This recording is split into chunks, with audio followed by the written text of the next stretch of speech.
and Toronto are tied at 1-1 in the best of seven. First pitch tonight at 5 o'clock on Fox. The Lakers didn't have LeBron or Luka Doncic for Sunday night's game at Sacramento. They did have Austin Reeves. Reeves dropped a career-high 51 points to spark a 127-120 win for the Lakers. The Clippers got 30 points from Kawhi Leonard Sunday night to beat Portland 114-107. It was Portland's second game without head coach Chauncey Billups. Billups is on indefinite leave of absence after he was arrested by the FBI for his alleged role in illegal gambling operations. Congratulations to New York Jets head coach Aaron Glenn. Glenn, one of 5 African-American head coaches in the NFL, got his first win Sunday after 7 tries. The Jets came from behind to beat Cincinnati 39-38. No debates, no speculation, just the info you need. That's your KBLA Sports Minute. I'm Ray Richardson on KBLA Talk 1580. You ready?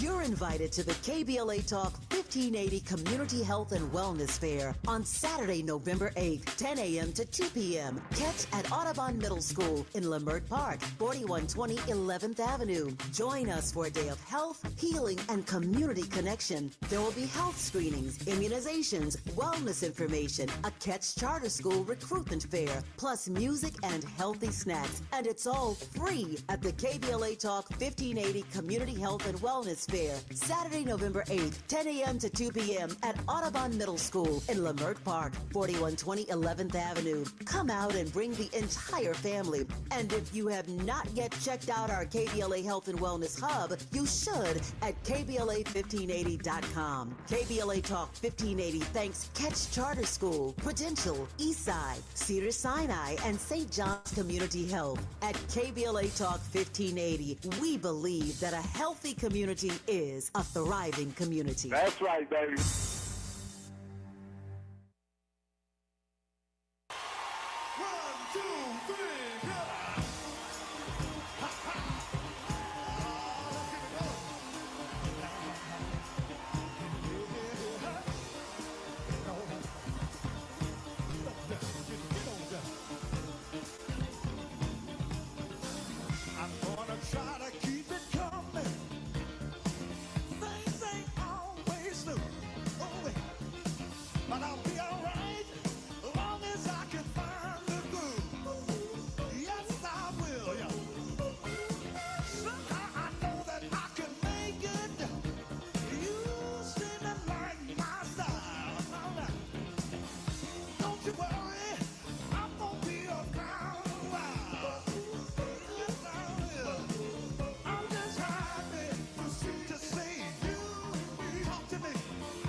Live from historic Leimert Park in Los Angeles, California. I'm Tavis Smiley, and I'm so glad to see you and me back in stride again.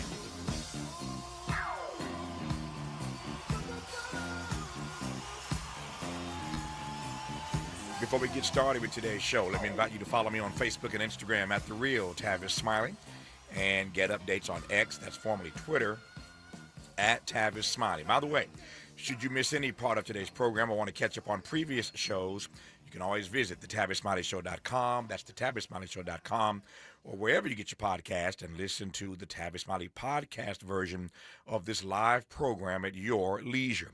Another great show on tap for you today. In our second hour, 2 conversations. It's Monday, so up first, it's Smiley and West. Dr. Cornel West was here in L.A. this past weekend for our Left Coast Forum, which was an amazing event. So we will likely do some sort of on-air debrief about the Left Coast Forum this weekend, in case you missed it, and talk more about the future of progressivism in America and globally, for that matter. On the B side of our 2, a conversation with the founder of Watering Hole Media, Ashley Allison, the new owner of the African-American online magazine, The Root. In our third hour, 2 more conversations. Up first, we'll speak with the Democratic nominee for governor in the Garden State of New Jersey, U.S. Congresswoman Mikey Sherrill.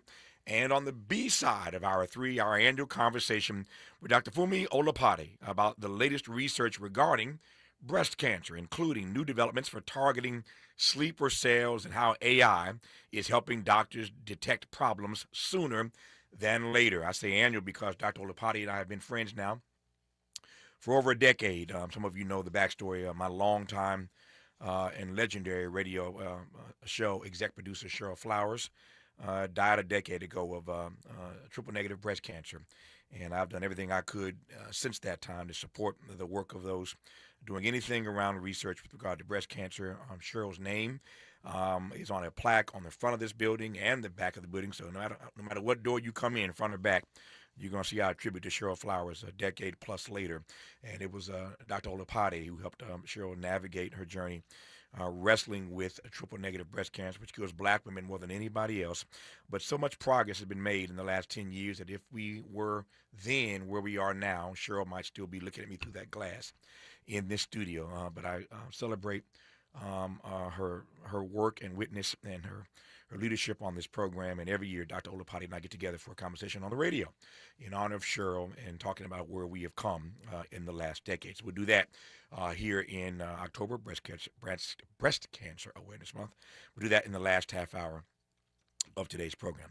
But in this first hour, we'll talk politics for the hour with award-winning journalist, Oscar-nominated writer, creator of the Lever podcast, and author of the new book, Master Plan, The Hidden Plot to Legalize Corruption in America, David Sirota. Before I get to David, I think I want to start with this. Everybody I was busy all weekend with our Left Coast Forum, but that didn't stop everybody in the country from sending me messages about this post from Steve Bannon that by now everybody has seen, heard, and or opined on, but I have not had a chance with David Sirota to get into it.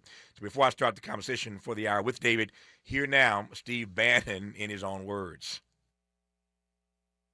Going to get a third term. So Trump 28, Trump is going to be president in 28, and people just ought to get accommodated with that. So what about the 22nd Amendment? There's many different alternatives. At the appropriate time, we'll lay out what the plan is, but there's a plan. We had longer odds in 16 and longer odds in 24 than we got in 28. And President Trump will be the president of the United States, and the country needs him to be president of the United States. We have to finish what we started. Trump is a vehicle. I know this will drive you guys crazy, but he's a vehicle of divine providence. He's an instrument. He's very imperfect. He's not churchy, not particularly religious, but he's an instrument of divine will. And you can tell this of how he's pulled this off. We need him for at least one more term, right? And he'll get that in 28. You're not driving me crazy. I'm trying to understand the coherence of the things you've just told me. On the one hand, you've said the Constitution is fit for purpose. Secondly, you've said that President Trump needs another term, even though the 22nd Amendment makes pretty clear that he cannot have another term. Why does it make that clear? Because he's on his second term already. At some point in time, we will make sure we go through, Zanny, and define all those terms. But you will be undermining the spirit of that amendment, even if you find some way around it. If the American people, with the mechanisms we have, put Trump back in office, are the American people tearing up the Constitution? Would that be tearing up? Well, would the American people be going against the spirit of the Constitution, ma'am? I think yes, actually, because I think what you will end up with is a populist justification for a quasi-dictatorship. That is Steve Bannon in his own words in conversation with The Economist. You heard Steve Bannon say that Donald Trump is an instrument of divine will. It's a lot more than that. I can't wait to let David sink his teeth into that for starters. And then we'll jump into his text, Master Plan, The Hidden Plot to Legalize Corruption in America. You are listening to Tavis Smiley. Generous listening. Charitable listening. It's why everybody wants to talk to Tavis. The conversation continues when we come forward. Donald Trump has all but declared war on California, sending in a National Guard, blocking disaster relief, and cutting funds to our colleges. And now, he and Texas Republicans are trying to rig the next election by stealing congressional seats from black voters in states like Texas. They want to rig these elections, and they want the power that gerrymandering provides. Seriously, look it up. But Prop 50 is how we fight back. It gives Californians the power to fight fire with fire and beat Trump at his own game. Prop 50 creates temporary emergency congressional maps that level the playing field and protect the power of black votes. Not just in California, but across the country. Your vote matters, and the whole country is counting on California to lead. So use your vote to protect our power, our history, and our future. Vote yes on Prop 50 by November 4. Ad paid for by Yes on 50, the Election Rigging Response Act, Governor Newsom's Ballot Measure Committee, Ad Committee's top funders, HMP for Prop 50, and Fund for Policy Reform. This is an ad by BetterHelp. We've all had that epic rideshare experience. Halfway through the trip, you know their heartbreak, their career path, and they know your aspirations to go find yourself in Portugal. It's human. We're all looking for connection, for someone to listen. But sometimes the people we spill our hearts to aren't exactly equipped to help us through it. With over a decade of data-backed experience from helping millions of people, BetterHelp matches you with a therapist based on your needs and goals. No asking for recommendations or endless scrolling through listings. Simply answer a few questions online and you'll be matched with a therapist often in as little as 48 hours. Join over 5 million people worldwide who've trusted BetterHelp for their mental health and well-being. Get a therapist who gets you. Visit BetterHelp.com/ABC Radio to get 10% off your first month. That's BetterHelp.com/ABC Radio. KBLA Talk 1580. We've got a lot to talk about. KBLA Talk 1580 is committed to self-care and community well-being. Walk Good LA was formed in June 2020, inspired by the Black Lives Matter movement and the beginning stages of the COVID-19 pandemic. What began as a few minutes of breath work and yoga meditation before protests against police brutality turned into a safe space for the community to heal in hard times. The immensely positive response from the community transformed the momentum into a movement. Today, Walk Good LA is a Black and brown-led community wellness organization based in Los Angeles. They provide spaces for healing through community yoga classes, guided meditations, hikes, run clubs, and other activations throughout Los Angeles that attract hundreds of members weekly. With the help of Propel and Michael B. Jordan, they now have a yoga and wellness studio in Los Angeles called the Walk Good Yard. To join their mailing list and connect with healing spaces, please visit walkgoodla.org. That's walkgoodla.org. Or find them on Instagram at WalkGoodLA. This is a community call to action, a community call to healing from KBLA Talk 1580.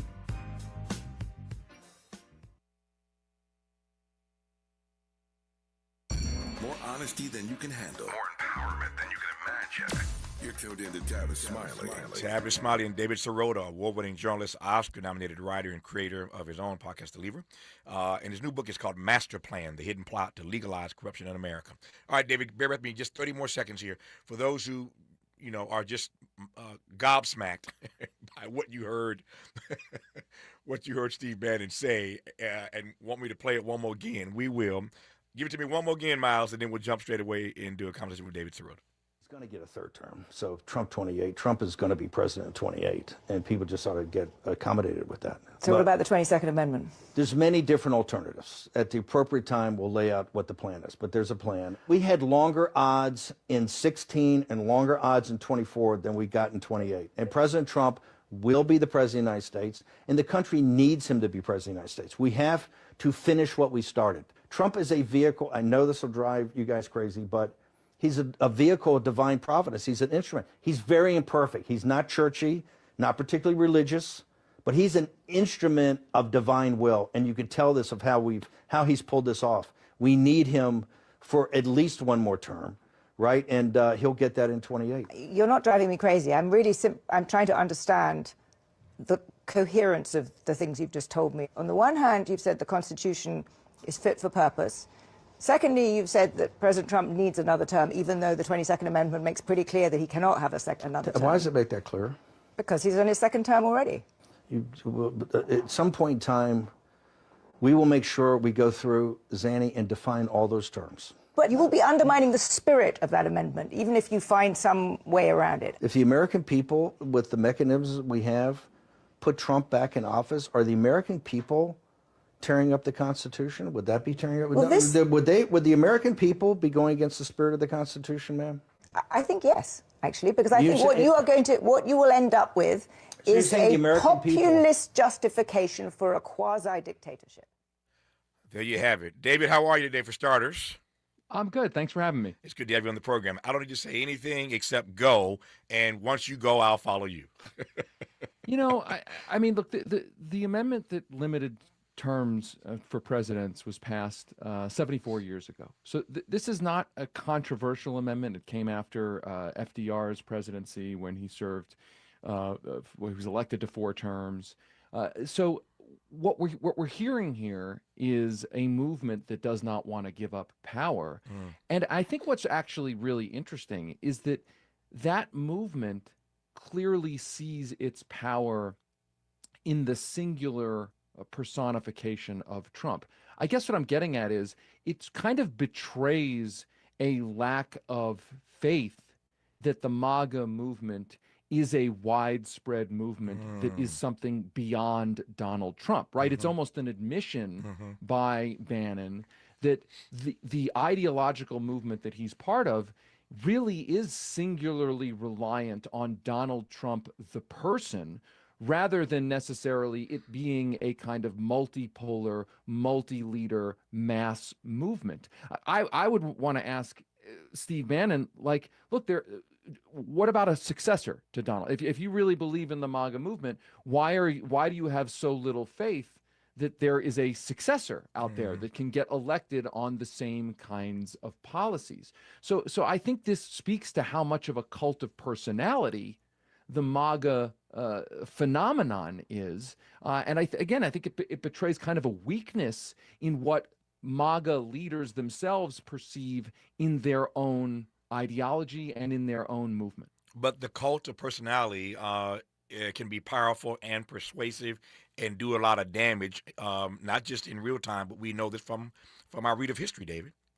For sure. I mean, absolutely. And I think I do think Steve Bannon is entirely serious. I mean, I saw some chatter online saying, "Oh, he's saying this just to get a conversation started." But I think actually that's part of the plan, right? Is to first get it into the discourse, first normalize the idea that it can be done, so that by the time it is done, it doesn't seem as radical as it obviously is. It's the old, frog in the boiling pot of water theory of politics. And I agree with you. Donald Trump is a huge personality that has created a movement through his force of personality. And I think that remains extremely powerful and, as you said, extremely destructive. Yeah. So there are a number of things that Bannon said in that piece that jumped out at me. I want to just go through 2 or 3 of them right quick, and then we'll spend some time in this text of yours, of course. When he says in that piece that there are many, he says to Zanny, the interviewer at The Economist, he says to Zanny, there are many alternatives for how we do this. Then he says we had longer odds in these last 2 elections where Trump, wins. We had longer odds then than we have or will have in 2028. That's a little scary that they think that there are many alternatives and that their odds are better in 28 than they were the last time he won. Yeah, I mean, it really is scary, and I think they are thinking through alternatives. I mean, I've heard one alternative as an example is that you run J.D. Vance as the presidential candidate, Donald Trump is his VP, and then if Vance gets elected, Vance resigns or steps aside, because the 22nd Amendment, it is true, says no person shall be elected to the office of president, right? So it's using elected. So you can imagine them already gaming this out. And I think, look, I think Bannon is entirely serious about his idea that they think they don't have enough time to implement all that they want to do, which is really terrifying considering we're not even through year 1. And they've done more in year 1 in a lot of ways than they had done in their entire first term. Yeah. This notion, and I don't take this lightly, given that Donald Trump survived that assassination attempt. When Bannon says, and he's echoing many on the religious right, that Donald Trump is an instrument of divine will, how do you read that? Yeah, I mean, I think this is where I think cults of personality and totalitarian regimes always tend to go. And I use that term. I'm not saying we're there yet. I'm not saying we're living yet in a totalitarian state, but they tend to ascribe religious fervor and say that they are the leaders of a religious spiritual crusade. They ascribe that to their political ideological cause. And I think it's textbook, it's formulaic, and frankly, I think for a lot of people, it's very powerful and persuasive to them. And I think this is the challenge that Democrats have, or really any opposition has to Donald Trump, is to say this is getting out of control. This really is moving far away from where we've been at most times in our own country's history. The last piece of this Bannon clip that I want to delve into is his formulation, his phraseology, his sentiment that we need him for one more term. We need him for one more term. This notion, David, as you well know, is not disconnected from Trump saying, if you vote for me just one more time, you ain't got to vote again, right? So Bannon suggests we need him for one more term. I'm thinking about Michael Bloomberg in New York City, who was able to upend everything and get a third term as mayor. That's a very different issue, obviously, than what we're dealing with at the level of the president of the United States. But when you hear Bannon suggest that we need him for one more term, what is it that you think they need to finish off in that one? We're only a year in as is. This may be an impossible question to answer because we haven't seen what he's going to do the next 3 years yet. But what is it about that comment that grabs you about the fact that they need him for just one more term? They see their political project as revolutionary. They see their political project. I mean, we saw it with Doge. We've seen it with the government shutdown, the layoffs. I mean, wholesale, radical transformation, and in many cases, elimination of vast pieces of the government and the social contract that they want to destroy or reimagine. And I think what they're actually saying is that they still feel like the opposition has not been completely wiped out. I would also say one other thing I think that's really important. They feel like they haven't consolidated power to the point where their movement can continue winning power without Donald Trump, right? I think what I hear Steve Bannon saying is we need one more term of Trump to fully normalize the MAGA movement and its agenda so that by the time Trump is gone after an additional term, we will have full, total control without real opposition in the country. You went there a couple of times or gone there a couple of times in this conversation. Let me just give you a chance to put a finer point on this. Clearly, Donald Trump, as you said earlier, is a cult of personality. I hear your point now. Bannon says if we get one more term, we can sort of ground this thing even better and pass the baton to whoever the next iteration of Donald Trump is. Is there a next iteration of Donald Trump? I mean, obviously, J.D. Vance is the person in the polls, at least, who Republicans suggest would be their number one choice if something did, in fact, happen to Donald Trump, say nothing to the Constitution. He'd be president anyway because he's vice president. But my point is whether or not you think this really is a one-off, so to speak, or whether or not Donald Trump can or will be so successful at pushing the envelope so far off the table, out the room, down the street, that someone else could come along and pick up the baton of MAGA leadership. I certainly think there's going to be a competition for on the right for who leads their movement, but I think there's a contradiction inside of the MAGA movement, which is that Donald Trump is a lot of things, but I don't think Donald Trump is particularly ideological. I agree. Donald Trump is sort of all over the place. Totally agree. He's for tariffs, and then he's for he's all over the map, and so Donald Trump's project, in a lot of ways, is not an ideological project. It is a Donald Trump project. And so it's different than Ronald Reagan. Ronald Reagan actually was an ideological conservative with an ideologically conservative project. It was coherent. I mean, I didn't agree with it, right? Like it's not my project, it's not my ideology, but there was a whole program around an ideology.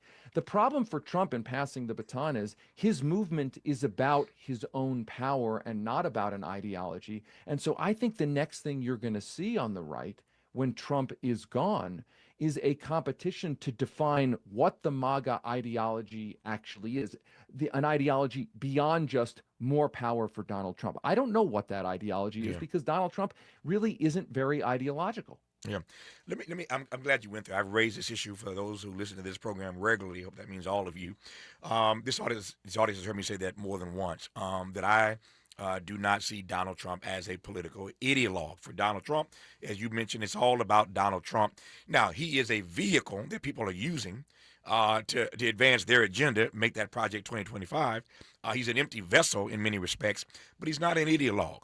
Now, the question is whether or not we think that J.D. Vance is an ideologue. There was a time when I thought that J.D. Vance was, in fact, an ideologue. But the way I've seen this guy move and twist and turn to accommodate Donald Trump, I'm not so sure I believe that. For example, give me another example. Mike Pence is the former governor of my home state of Indiana. I'm born in Mississippi, but raised in Indiana, so most of my life's been in Indiana. And Mike Pence is an ideologue, no question about that. But Donald Trump is not an ideologue in the sense that Mike Pence is. I just don't know what I think about J.D. Vance in terms of the ideologue question, since he's the next man lined up at the moment. What's your take on Vance and whether he in fact is an ideologue? So I think he's more ideological than Donald Trump in the sense of I think J.D. Vance does have some core set of beliefs. I think J.D. Vance, and I think he's been willing to subvert in some ways those beliefs in order to move up the political ladder in tandem at this point with Donald Trump.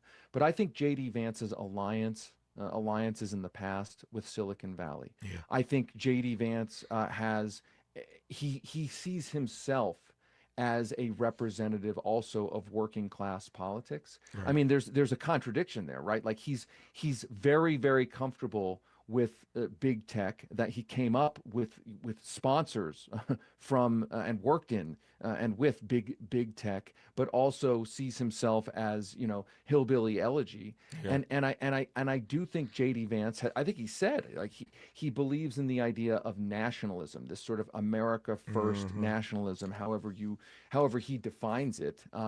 So I think there is a belief system there. I think the ultimate question is, if J.D. Vance was president, how much would he be willing to put himself out there and make political risks on behalf of an ideology versus simply pandering to the infrastructure that Donald Trump has created, a sort of less ideological infrastructure? I think that's the big question with J.D. Vance. Like, where does he land if he's at the top of the pile making the decisions? Yep. Got 90 seconds left here now. We got the rest of the hour when we come forward here. But I've been thinking about this, David. We're now at day 27 of the government shutdown. And if you take Steve Bannon at his word, and if there are others in Donald Trump's universe who feel similarly, if they feel that way about a third term, then they certainly must be serious about digging their heels in on this government shutdown.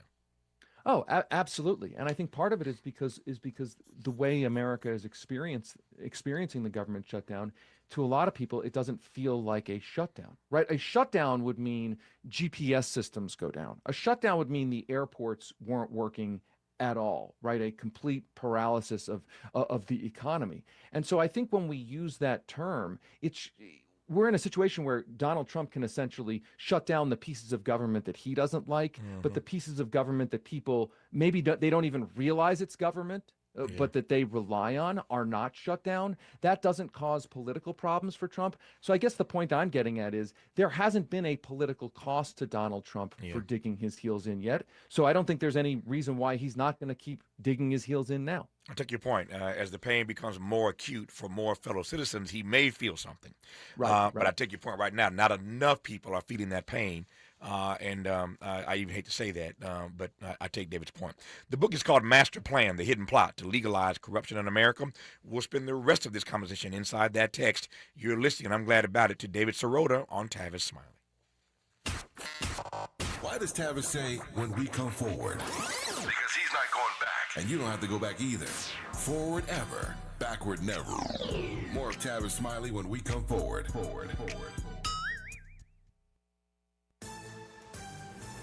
I'm Bree Wood with BIN News Now. A Florida judge is reconsidering the death sentence for LeBrant Dennis, a black man convicted of killing Black University of Miami football player Marlon Barnes and Tim Wanika Lumpkins in 1996. Selma Wade knew them. I just told her to give me a call when she gets home. She moved home to me. And you said your goodnights at that point? Correct. Prosecutors are revisiting the victims' lives during the resentencing hearing. Former Vice President Kamala Harris says she now wonders if she should have raised concerns about President Biden's stamina before he dropped out of the 2024 race. In a BBC interview, Harris stressed she never doubted his ability to serve. And Jordan Love outdueled Aaron Rodgers as the Packers beat the Steelers 35-25 on Sunday Night Football. The Jets got their first win. The Bills crushed the Panthers, and Week 8 wraps tonight with the Chiefs hosting the Commanders on Monday Night Football. Get BIN News now on demand 24/7 on the iHeartRadio app. Every day, a child in poverty waits for a sponsor is another day of hopelessness. There are thousands of kids who've been waiting over a year. End their wait. Sponsor a child with compassion today. Just text the word radio to 83393. This is the KBLA Sports Minute with Ray Richardson. The World Series is in L.A. the next 3 nights. Game 3 is tonight at Dodger Stadium. The Dodgers and Toronto are tied at 1-1 in the best of 7. First pitch tonight at 5 o'clock on Fox. The Lakers didn't have LeBron or Luka Doncic for Sunday night's game at Sacramento. They did have Austin Reeves. Reeves dropped a career-high 51 points to spark a 127-120 win for the Lakers. The Clippers got 30 points from Kawhi Leonard Sunday night to beat Portland 114-107. It was Portland's second game without head coach Chauncey Billups. Billups is on indefinite leave of absence after he was arrested by the FBI for his alleged role in illegal gambling operations. Congratulations to New York Jets head coach Aaron Glenn. Glenn, one of 5 African-American head coaches in the NFL, got his first win Sunday after 7 tries. The Jets came from behind to beat Cincinnati 39-38. No debates, no speculation, just the info you need. That's your KBLA Sports Minute. I'm Ray Richardson on KBLA Talk 1580. Paid for by government.com. Did you know? The United States Mint has issued a new Morgan silver dollar coin in proof condition for the first time. Not only that, they are also minted in 99.9% pure silver for the first time ever in history. Coin experts are calling this an amazing opportunity for anyone that knows the enduring popularity of Morgans. But you must hurry. Only 400,000 of these legal tender silver dollars were issued. These first ever Morgan silver dollars are brand new with stunning mirror-like finish, minted by the iconic San Francisco Mint. Call now and you're guaranteed a new first ever 99.9% pure silver proof Morgan dollar. To learn more, call 1-800-973-9717. If you order now, you will receive a free coin collector bonus pack, a $25 value, free with every order. Call 1-800-973-9717 now to secure your new Morgan silver dollars before they are gone. That's 1-800-973-9717. We've got a lot to talk about. Hi, I'm Zoe Williams, a.k.a. the voice of reason, encouraging you to join me weekdays from 7 to 9 p.m. for the world's most intriguing relationship radio roundtable. Every night, I facilitate and encourage our loyal listeners to participate in the most engaging relationship discussions you'll hear anywhere. So make it a point to rendezvous with me, Zoe Williams, the voice of reason, Monday through Friday, 7 to 9 p.m. Pacific Standard Time. Trust me, your relationships will never be the same. The VOR is on fire tonight. Unapologetically progressive. KBLA Talk 1580. We've got your black.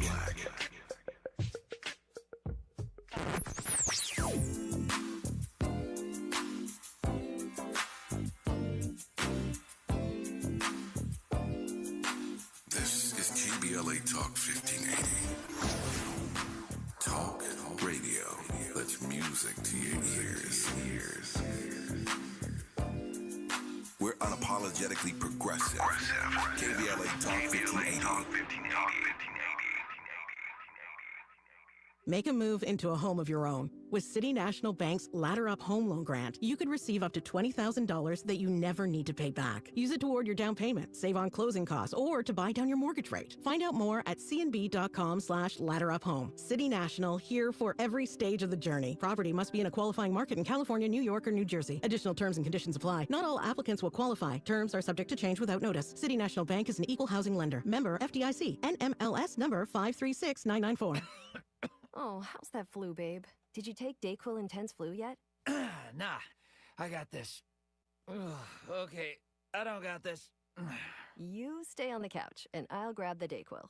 Undo your flu symptoms with Dayquil Intense Flu. Dayquil Intense Flu provides powerful relief of your flu symptoms. I'm ready for that to-do list. Wow, you do got this. Dayquil Intense Flu. The daytime coughing, aching, fever, under your flu medicine. Use as directed, keep out of reach of children. Finding great candidates to hire can be like, well, trying to find a needle in a haystack, but not with ZipRecruiter. Its powerful technology actively finds and invites qualified candidates to apply to your job. So while other companies might deliver a lot of hay, ZipRecruiter finds you the needle in the haystack. See why 4 out of 5 employers who post a job on ZipRecruiter get a quality candidate within the first day. Try ZipRecruiter for free at ZipRecruiter.com/free. That's ZipRecruiter.com/free. Helping to make you the most knowledgeable person in your circle of friends. This is Tavis Smiley. Tavis Smiley and David Sirota, who's author of the brand new book, Master Plan, The Hidden Plot to Legalize Corruption in America. All right, David, take me inside the text. I'm following you. So our book, for the first time, shows that all the corruption that we are immersed in is not some act of nature. It's not some inevitability. It was legalized through a specific blueprint by specific people for a specific set of goals. That it all started in the early 1970s after Watergate. After Watergate, there was sort of a celebration of the fact that we had cleaned up government with the basic campaign finance laws that were on the books for decades. You know, you have to disclose how much money you're getting as a candidate. You have to adhere to basic campaign contribution limits. And through a series of court rulings, that was all dismantled. And really, where it really starts is with a guy named Lewis Powell. Lewis Powell was a tobacco lawyer in the 1960s, early 1970s, and he saw a big Fortune magazine article about how Ralph Nader was having a lot of success in Congress passing consumer protection laws. And Lewis Powell wrote this now famous, or depending on your political persuasion, infamous memo called the Powell Memo, telling corporations that their profits and their power are under attack, and that those corporations and oligarchs need to invest heavily in American politics and in media and in all the culture industries of persuasion to fight off this attack. Essentially, what Lewis Powell was arguing was that democracy had become a problem. Democracy was getting the government to do things that corporations and those in power didn't like and that were bad for those people in power. And Lewis Powell, months after writing that memo, gets appointed to the Supreme Court. And soon after that, Lewis Powell engineers first a radical court ruling that equates money in politics not with corruption and influence, but says money in politics is constitutionally protected speech. And then Lewis Powell, then soon after that, engineers a court ruling, and we have all the documents that you can read, the memos where he's arguing for this behind the scenes. Lewis Powell hijacks another case at the Supreme Court to extend those free speech rights to buy elections, extends those rights to corporations. And that ruling becomes the foundational ruling for the Citizens United ruling that I think a lot of people know, that was written by Lewis Powell's immediate successor, a lobbyist turned judge named Anthony Kennedy. That we were talking earlier about Donald Trump. That's a lot of power for one man, or put another way, it's a lot of insight. I mean, you can hate on Lewis Powell, but tell me more about the way that he became the person that had the vision to sort of lay this agenda for them. So Lewis Powell, of course, comes out of the tobacco industry, and Lewis Powell is in part radicalized by the 1960s, early 1970s effort to hold the tobacco industry accountable for the link between cigarette smoking and cancer. And Lewis Powell was on the board of Philip Morris at a time when Philip Morris is trying to get the government essentially off its back. It's trying to deny that link.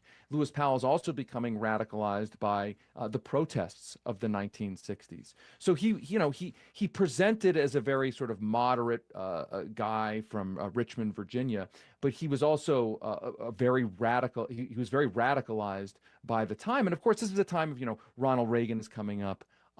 Barry Goldwater is on the ascent, and Lewis Powell's memo ends up prompting a lot of oligarchs, the Kochs, the Coors, to start investing heavily in American politics. I mean, the founding donor of the Heritage Foundation, which of course is the sponsor of Project 2025. The Heritage Foundation, the founding donor, says he was stirred into action by Lewis Powell's memo. And we uncovered all of these documents, I should have mentioned this, that show that from Powell's memo, there was a series of meetings of some of the most powerful people in the country on the task force to implement the Powell memo. We're talking about executives at the top of media companies, ABC, CBS, major Fortune 500 companies, talking about and documenting how they are investing in films, how they are investing in newspaper columns and radio. At one point, they make a partnership with the U.S. government, the Ford administration, to do a giant national ad campaign touting free market capitalism out of fear of so-called socialism and the Naderites. So I think what the point of the book is that people look around and see the corruption that's around us, the deregulated campaign finance system, where Donald Trump can walk into a room of fossil fuel executives and reportedly say, give me $1 billion and I will give you government favors for your industry. We see that and we think that system is inevitable, normal, there's nothing we can do about it. But in fact, what made that effectively in practice legal was a series of specific court decisions, specific pieces of legislation by specific people who had a plan. And I want to underscore this. They understood that in a one-person, one-vote democracy, the oligarchy and corporate power couldn't get what it wanted because what it wanted is unpopular. They want power and wealth concentrated in their hands. So if they understood that they couldn't get what they want in a functioning democracy, they understood they had to try to turn it into a $1 one vote democracy. They had to rig the democracy so that the institutions of democracy, of the popular will, no longer work. There's no question that what Powell started was a rigging of our democracy, as you put it, in favor of the ultra wealthy, just to put a finer point on it. But what do we make of the fact that in real time, Donald Trump is continuing what Lewis Powell started by halting or dismissing hundreds of federal investigations into corporate wrongdoing? I think it's all an extension of what the conservative movement, starting with Lewis Powell, envisioned. That they have a vision of a country that works better for them. Certainly they would argue for everybody, but really for them. A vision that says the government is an impediment at all times to a better society.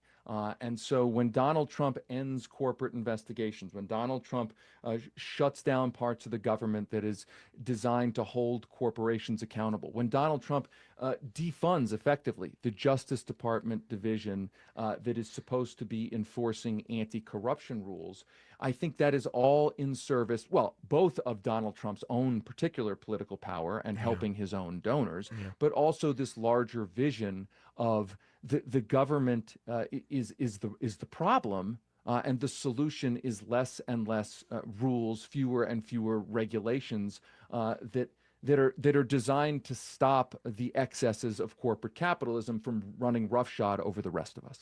I guess the question is, when we come forward with David Sirota, whether or not, how about I phrase this, whether or not our democracy got hijacked or whether or not Democrats were asleep at the wheel.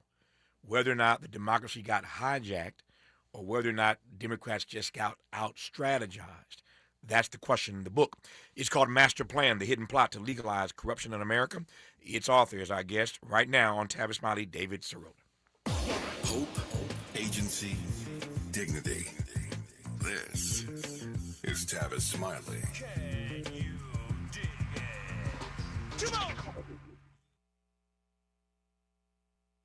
On Thursday evening, November 6th, you're invited to the next KBLA Talk 1580 Altadena Town Hall meeting. This time we're convening at Victory Bible Church, 1497 North Hill Avenue in Pasadena. The town hall will once again be broadcast live on KBLA Talk 1580 from 4 to 6 p.m. on Thursday, November 6th. But you're invited to join us in person for this urgent and necessary community conversation. The theme for this Altadena Eaton Canyon Fire Town Hall is Understanding the Wildfire Recovery Compensation Fund. The primary focus of this gathering is to inform residents about Southern California Edison's newly launched Wildfire Recovery Compensation Program and provide clarity on eligibility and the claims process. There are plenty of questions to be asked, and only KBLA Talk 1580 has the right moderators to ask the tough questions, the right stakeholders and community activists to share their insights, and we have confirmed the participation of corporate executives from Southern California Edison to answer our queries. So be sure to join us at Victory Bible Church in Pasadena, 1497 North Hill Avenue on Thursday, November 6th. The event is free and open to the public, but registration is required at kbla1580.com.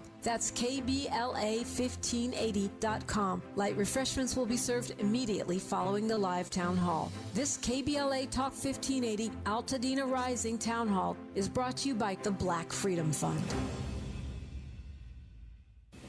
Life moves fast. That's why California makes voting easy. You don't have to wait until Election Day. Drop your ballot at a secure drop box, visit an early vote center, or mail it. Over 80% of Californians vote early, and you can too. Plus, when you sign up for Where's My Ballot, you'll get a text or email the moment your ballot is received and counted. Don't delay, vote today. Get more information at sos.ca.gov. A message from the California Secretary of State. We asked seniors how to prevent Medicare scams. My best advice, if you get a phone call, do not talk to the person. These people are well-trained. Don't talk to them. They don't know me. They're just trying to scam me. Don't be fooled. Hang up. Just hang up. Never give out your Medicare number. They're going to get your number to put in a false claim. If I get a call from someone, I don't pick up the phone. And should I pick up the phone and they ask for information, then I hang up. How do you detect Medicare fraud? Just like I check my credit card statements, I check my Medicare statements monthly. Scammers can get a hold of your number, order medical devices through your account, and you're not even going to know about it if you don't look at your statement. Check your statement every month. If you get your statement and you see something that you know you did not have done, you report it. Call your senior Medicare Patrol. To report Medicare fraud, call the Senior Medicare Patrol at 855-613-7080. Made fresh daily in Leimert Park, Los Angeles, California. You're listening to Tavis Smiley. Tavis Smiley and David Sirota. His book is called Master Plan, The Hidden Plot to Legalize Corruption in America. David, were we asleep at the wheel? Were we out strategized? Or did democracy just get hijacked? I think it's a little bit of both. I certainly think that the Democrats made a decision in the late 1970s into the 80s, or at least a faction of the Democrats did, to say the way to compete with the master plan by the conservatives to deregulate the campaign finance system and narrow the anti-bribery laws in America, and to then use that system to take over politics. I certainly think a faction of the Democrats said, let's throw in with that. Let's create our own version of that. The Democratic Leadership Council, the Clinton faction of the Democratic Party, and ultimately that faction of the Democratic Party, I think, in a lot of ways, took over the party and steered the party. And people can look at it and say, oh, well, you know, Bill Clinton won in 1992, and that proved that was the right choice. But I think when you look at the 1992 election as just an example, I mean, Bill Clinton barely won that election, and it was a three-candidate race, and that the Ross Perot vote in that race was a flashing sign, a warning sign of what was to come. Because I think you look at Ross Perot and the themes that he ran on, and there's a direct through line to Donald Trump. I mean, look, it's my view, Tavis, that when you try to understand how we got from the master plan to Donald Trump, you have to look at the first 2 years of the Obama presidency. When Obama came in campaigning on hope and change, clean up government, he campaigned on real populist themes, campaigned essentially in a lot of ways against that sort of Clinton ism, that Clinton tradition of making compromise with Republicans. And Obama came in and turned that hope and change in a lot of ways into more of the same. Bank bailouts for big donors who were foreclosing on millions of people, which created the backlash conditions for Donald Trump. And I think at the root of it was the fact that money called the shots inside of the Democratic Party. Money called the shots because the master plan at that point had so deregulated the campaign finance system and so narrowed the anti-bribery laws that what money wanted was what both parties were implementing. Yeah. And the one thing, if you know Barack Obama's history, the one thing that Obama was best on, frankly, when he was in the Illinois legislature was campaign finance. He was he had a real spine on that issue in Illinois. Am I right about this? Absolutely. And I think Obama, and I think here's the thing that I think about a lot, which is that if you raise people's hopes to a level that I think they were raised, and understandably so, in 2007, 2008, you have a even larger responsibility than perhaps normal to try to deliver on that. And what was unfortunate, but also sort of baked into the system, was that money was going to call the shots. And I think Obama, if you can boil it down to him as a person, I think he made the political calculation. I have to sort of throw in with money. The money power is too powerful. Yeah. Yep. I've said many times on this program, said it just last week, that Washington is bought and bossed by big money and big business. And again, Obama was really good. Check the track record. I'm not making this up. When he was in the Illinois legislature, he was really strong on campaign finance. He got to Washington, wanted to be president on his way to Washington, and sort of changed his views about money. No surprise there, I guess. I guess the exit question when I come forward, one of my exit questions is whether or not, if the Democrats weren't ready for Lewis Powell and his ilk then, whether or not these modern day Democrats are ready to turn the tide against this master plan that Donald Trump is just doubling down on. What about these modern day Democrats, David Sirota? That's our question when we come forward on Tavis Smiley. What's your quarrel with the world? You're listening to Tavis Smiley. KBLA Talk 1580. We've got a lot to talk about. KBLA Talk 1580, connecting you with services and solutions. LA County's new Justice Care and Opportunities Department, or JCOD, is here to support justice-involved individuals and their families. The JCOD Support Center is now taking calls at 1-833-LACJCOD. That's 1-833-522-5263. Available 7 days a week from 6 a.m. to 11 p.m., the Support Center is your one-stop shop for re-entry issues and court support. They offer court reminders, connections to local services, transportation assistance for housing, court appearances, and childcare. The JCOD hotline provides personalized help to connect you with services that you need. And don't forget to check out justiceconnect.org for more information. Remember, it's free and available every day at 1-833-522-5263. This is a community call to action from KBLA Talk 1580. If you're like me, 60 and retired, making ends meet, especially here at the supermarket and drugstore, is tough. I'm so blessed to have found BenefitsCheckup.org. It's a free and confidential website from the National Council on Aging that connected me to $1,200 a year in programs that help pay for food, medicine, utilities, and more. Maybe it can help you. BenefitsCheckup.org. You know where you want to go in life, and City National Bank can help. City National knows the dedication it takes to build your vision for the future into a reality, and our team is here for you. We have a wide range of options to help, from personal savings accounts to interest-bearing money market savings accounts and more, all designed to help you get where you want to go. City National, here for every stage of the journey. Learn more at cnb.com. City National Bank is a subsidiary of Royal Bank of Canada, member FDIC.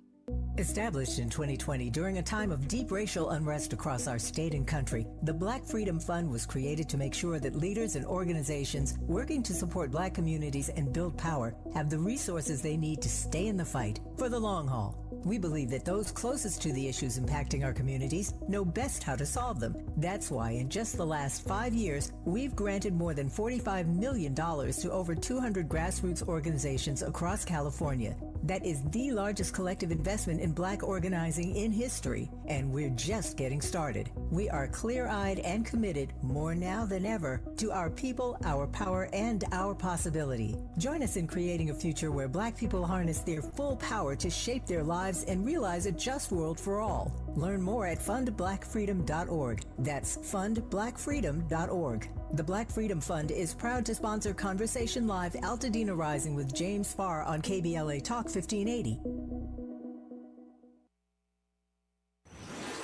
Let's get back to more of this rich dialogue with Tavis Smiley. Tavis Smiley and David Sirota, who's author of the book Master Plan, The Hidden Plot to Legalize Corruption in America.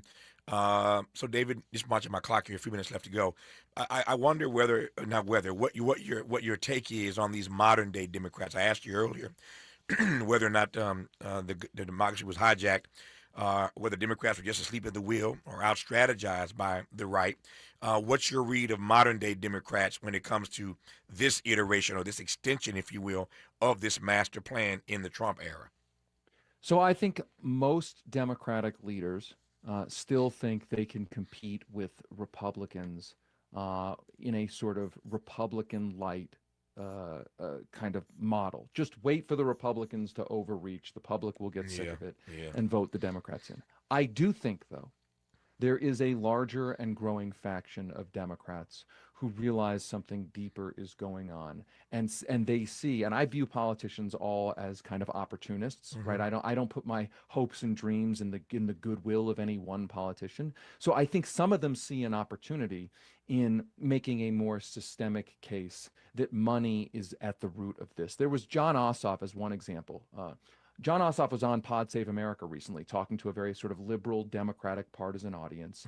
And he actually said something that I think might have shaken that audience a little bit, might have made them a little uncomfortable. He said, and I'm paraphrasing here, look, the real problem is billionaire money and corporate power. That will be the problem even when Donald Trump is gone. And I think there's a huge opportunity in 2028 in the presidential race for a Democrat in that primary to see a McCain lane. For folks who are old enough, you can remember, John McCain almost won the Republican nomination in 2000 by running very, very explicitly against corruption. Not just the corruption of the opposition party to him, the Democrats, but running, saying the entire system is corrupt. And that gave him an authenticity that almost allowed him to win his party's nomination against Mr. Big Money, George W. Bush. My point here is that I think there is a similar craving and a similar possible lane for a Democrat in 2028. And I think some Democrat, I don't know who it's going to be, but I think there's a chance that some Democrat will see a political opportunity for themselves in that lane. That's why I think the sort of open nature of who's going to be the Democrats' presidential candidate creates a lot of competition in a way that I think can actually move all of this forward. So you'll get a kick out of this. Coming up in just 3 minutes after you is Cornel West, who ran on that very notion. Bernie Sanders ran on that notion. So we've had persons who have put that message out there. What of it? I think now more than ever, that message, the public is ready for that message. Look, I wrote a book in 2007 called The Uprising, saying I thought that was going to be the time. And I think Obama channeled a lot of that anger into the Democratic Party. And I think people have kind of learned, okay, like that didn't work. Like a lot of the energy then went to the Tea Party. And so I think we are in a different moment. And I think what's happened in the past, Bernie Sanders' presidential campaign is a good example, kind of creates the momentum. We have to see all of this as part of a larger story. We want things to change overnight, but oftentimes they are part of a multi-year, multi-decade story. The book is called Master Plan, The Hidden Plot to Legalize Corruption in America. Its author, David Sirota, has been our guest, one of the creators of the hit podcast, The Lever, on which this book is based. It's an extension, essentially, of the great work they do on their podcast with regularity. David, thanks for the text. Thanks for all the research. I mean, I didn't get a chance to really, you can't do justice to all the research in this book in a 60-minute conversation, but I want you to know that I am deeply grateful for the research you all did to bring this book to us. It's a great read and makes it abundantly clear that this mess that we're dealing with today didn't start yesterday, and for that I thank you, sir. Thank you. Thanks so much for having me. Good to have you on. Speaking of Dr. Cornel West, Dr. Cornel West kicks off hour 2 when we come forward on Tavis Smiley. KBLA 1580 Santa Monica. I'm Bree Wood with BIN News Now. A Florida judge is reconsidering the death sentence for LeBrant Dennis, a black man convicted of killing Black University of Miami football player Marlon Barnes and Tim Wanika Lumpkins in 1996. Selma Wade knew them. Just told her to give me a call when she gets home. She will be home soon. And you said your goodnights at that point? Correct. Prosecutors are revisiting the victims' lives during the resentencing hearing. Former Vice President Kamala Harris says she now wonders if she should have raised concerns about President Biden's stamina before he dropped out of the 2024 race. In a BBC interview, Harris stressed she never doubted his ability to serve. And Jordan Love outdueled Aaron Rodgers as the Packers beat the Steelers 35-25 on Sunday Night Football. The Jets got their first win. The Bills crushed the Panthers, and Week 8 wraps tonight with the Chiefs hosting the Commanders on Monday Night Football. Get BIN News Now on demand 24/7 on the iHeartRadio app. Compassion sponsorship means food, healthcare, education, and more for a child in poverty. And there are thousands of kids who've been waiting over a year. End their wait. Sponsor a child with compassion today. Text the word radio to 83393. This is the KBLA Sports Minute with Ray Richardson. The World Series is in L.A. the next 3 nights. Game 3 is tonight at Dodger Stadium. The Dodgers and Toronto are tied at 1-1 in the best of 7. First pitch tonight at 5 o'clock on Fox. The Lakers didn't have LeBron or Luka Doncic for Sunday night's game at Sacramento. They did have Austin Reeves.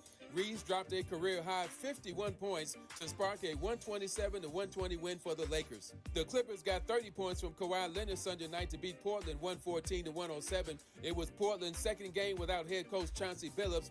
Billups is on indefinite leave of absence after he was arrested by the FBI for his alleged role in illegal gambling operations. Congratulations to New York Jets head coach Aaron Glenn. Glenn, one of 5 African-American head coaches in the NFL, got his first win Sunday after 7 tries. The Jets came from behind to beat Cincinnati 39-38. No debates, no speculation, just the info you need. That's your KBLA Sports Minute. I'm Ray Richardson on KBLA Talk 1580.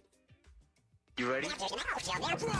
You're invited to the KBLA Talk 1580 Community Health and Wellness Fair on Saturday, November 8th, 10 a.m. to 2 p.m. Catch at Audubon Middle School in Leimert Park, 4120 11th Avenue. Join us for a day of health, healing, and community connection. There will be health screenings, immunizations, wellness information, a Catch Charter School recruitment fair, plus music and healthy snacks. And it's all free at the KBLA Talk 1580 Community Health and Wellness Fair, Saturday, November 8th, 10 a.m. to 2 p.m. at Audubon Middle School in Leimert Park, 4120 11th Avenue. Come out and bring the entire family. And if you have not yet checked out our KBLA Health and Wellness Hub, you should at KBLA1580.com. KBLA Talk 1580 thanks Catch Charter School, Prudential, Eastside, Cedar Sinai, and St. John's Community Health. At KBLA Talk 1580, we believe that a healthy community is a thriving community. That's right, baby.